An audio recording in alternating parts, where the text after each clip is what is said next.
Berlanjut ya, sebelumnya percakapan Byong-in dan Ratu pun terlihat oleh pangeran.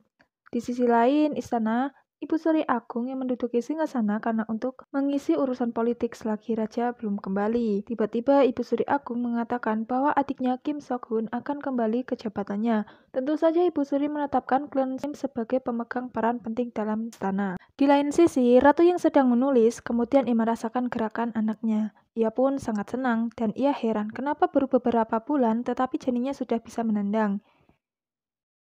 Kemudian kedua dayangnya pun datang untuk memberi sebuah obat kepada sang ratu.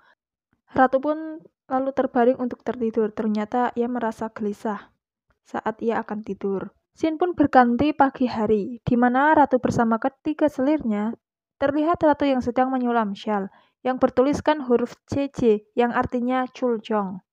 Karena ratu yang telah lama menyulam, tiba-tiba ia merasa bosan. Ia pun memberikan sebuah permainan tebak kata kepada ketiga selirnya. Namun selama permainan, sang ratu hanya menjawab semua pertanyaan permainan dengan jawaban raja. Kemudian salah satu selir berbicara, apakah ratu sangat merindukannya sehingga ia selalu menjawab dengan jawaban raja.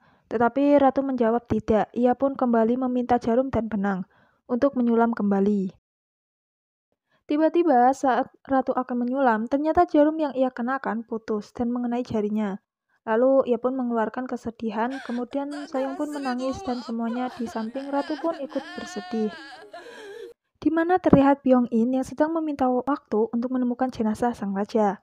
Tetapi Ibu Suri Agung untuk memerintahkan menemukan mayatnya secepatnya. Jikapun sang raja masih hidup, ia akan memberikan pernyataan kematian kepada semua orang. Scene berpindah kepada ratu yang bersiap-siap akan menyulam. Ia dikagetkan oleh Dayang Choi yang masuk secara tiba-tiba.